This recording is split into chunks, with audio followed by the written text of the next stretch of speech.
All right, guys, welcome to the week 2 recap. It was an exciting week. Let's jump right into things here. In our first matchup, we have the 1-0 Ray Rice Counseling taking on the 0-1 same Darnold Jets. The Ray Rice Counseling had a big game out of Kirk Cousins, who had 425 yards and 4 touchdowns for 44 points. Forwards have gone wild. Juju Smith-Schuster had 121 yards on 13 receptions and a touchdown for 32.2 points. And Mike Evans continues to tear things up along with the Tampa Bay offense down there in Florida. Mike Evans had 23.1 points.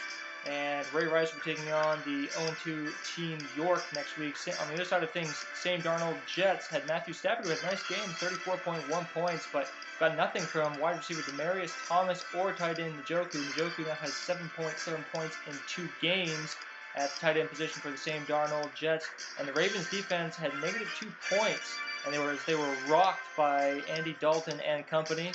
And unfortunately, 6th round pick Joey Bosa continues to be out and gain nothing for the same Darnold Jets. We hope that he gets back soon and redeems himself for that draft pick. Same Darnold Jets taking on the 0-2 Flying High like an Eagle next week. Final score in this one, Ray Rice 190.7 moving up to 2-0, and same Darnold Jets falling to 0-2 with a total of 125. And in our second matchup of the day, we had Rumpel, who was 1-0, taking on Flying High like an Eagle, 0-1. Rumpel had Patrick Mahomes. We questioned that decision at the beginning of the year. However, Patrick Mahomes has absolutely gone off in Kansas City. This past week, 6 touchdowns for 53.1 points. Just insane numbers for Patrick Mahomes. Solid all-around games with 20-plus points each for running back James Conner, wide receiver Devontae Adams, wide receiver Chris Hogan, tight end Evan Ingram, and his flex Chris Thompson. He'll be taking on the 2-0 London Sillianes next week. Keep an eye out for that matchup. On the other side of things, Flying High like an Eagle put up 199.6 points. However, wasn't enough. Todd Gurley had 3 touchdowns for 32.9 points. Stephon Diggs had 9 catches for 128 yards and 2 touchdowns for 41.1 points. Mike Wallace, however, was out and did not get a single point that could have been the difference because Deshaun Jackson was on the bench, who got 32.4 points. And really, while probably not being able to see straight and concussed, still put up massive numbers down there in Tampa Bay. Final score in this one was Rumpel moving up to 2-0, 214.1, Flying High like an Eagle, unfortunately losing this one with a final score of 199.6. They fall to 0-2. They would have beaten anyone else besides Rumpel this week. Rumpel will be taking on the 2-0 London Sillianes next week. Keep an eye on that matchup as they are both 2-0. And Flying High like an Eagle will be taking on the 0-2 same Darnold Jets. And in our next matchup, we have the London Sillianes at 1-0 taking on the 0-1 Team York.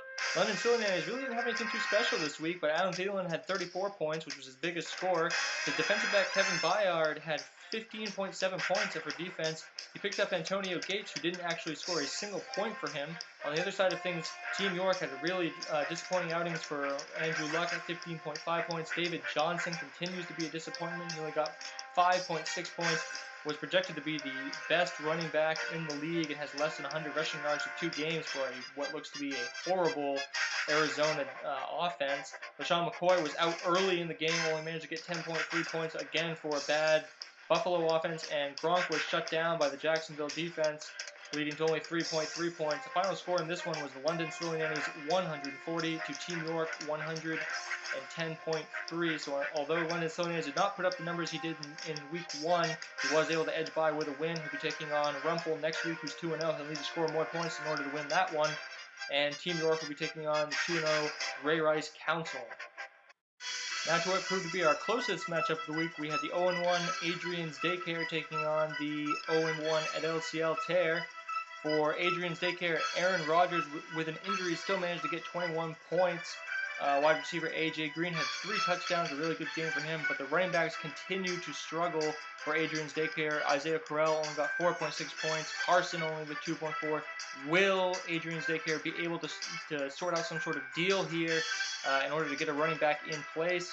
And his kicker Zerline was out. Now that may have proved to be the difference, because on the other side of things, at LCL Tear, had a quarterback, Matt Ryan, bounced back this week with 36 points. Wide receivers DeAndre Hopkins had 28.9 points, and wide receiver Michael Thomas had 29.6. Recall that Michael Thomas was traded from Team York, and he has really put up some awesome numbers in the first 2 weeks of the season. However, Running backs were also limited for point scoring for LCL Tear, only 9.7 and 8.8 points for them. And he added the Carolina tight end Ian Thomas for the injured Carolina tight end Greg Olsen.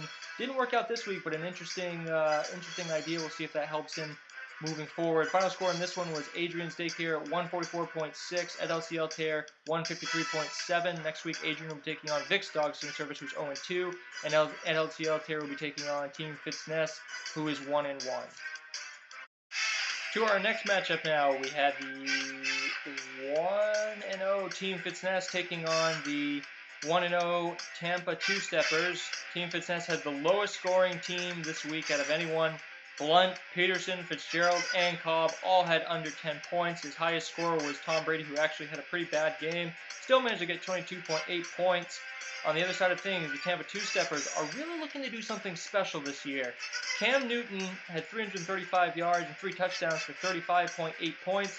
And running backs Melvin Gordon had 29.3 and Jay Ajayi had 9.3. However, both of them are now listed as questionable this week. We'll see if they're able to bounce back and play coming up on week 3. And wide receivers Amari Cooper and Brandon Cooks combined for over 50 points.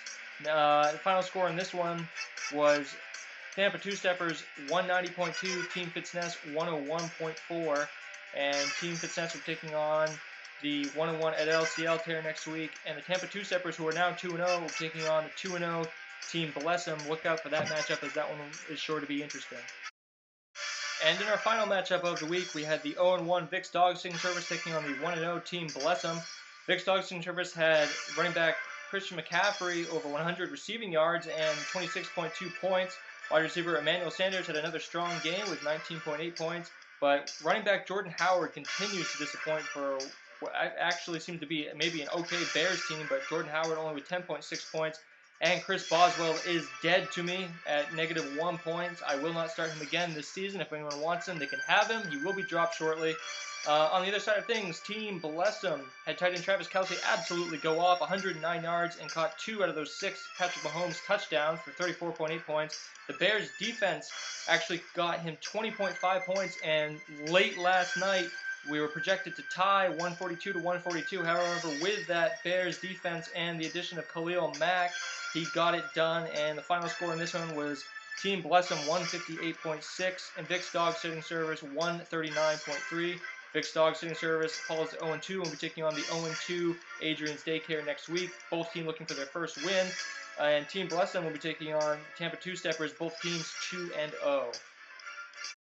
And now time to look at our standings after week 2. In the East, Rumpel leads all alone at 2-0. In the West, Ray Rice Counseling and Tampa Two-Steppers are both 2-0, as the Sam Darnold Jets and Team York are both 0-2. We have no 1-1 teams in that division. And in the Central Division, Team Bless 'em and the London Chili Nannies are both 2-0, leading the division.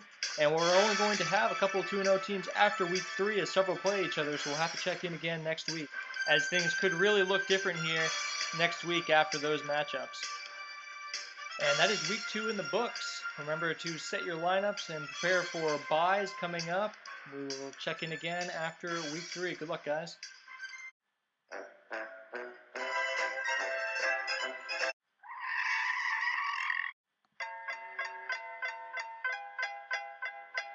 Still Snoop Dogg and D.I. Guess who's back?